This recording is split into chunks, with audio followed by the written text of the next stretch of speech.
But I share that story because I think that not having the words is something that is so alienating when you first move to the United States, especially if you don't come from an English speaking country, right?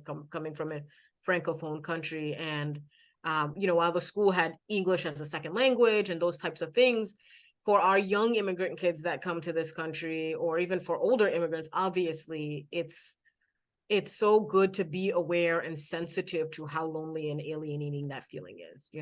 I was a kid, luckily, and so I had a little bit more friendlies around me, but imagine trying to navigate that in the workplace and all the judgments that come and all the fear and anxiety that comes with that.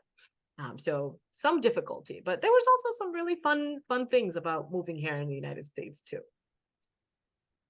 Yes. So what are they? Share with us. Sure. um, a What couple of are fun those things. fun I things? think the first one was, this is going to sound again so silly, but we're talking about the immigrant experiences.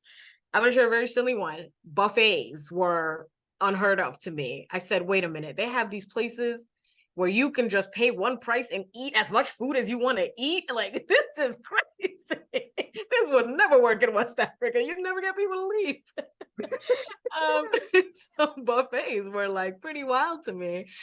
We quite enjoyed those when we first moved to the United States. But on a more serious note, I think the fact that the US is such a melting pot of different cultures was also something else that hit pretty hard, because as I mentioned before, we had a very small Senegalese community, so not a ton of support could be given.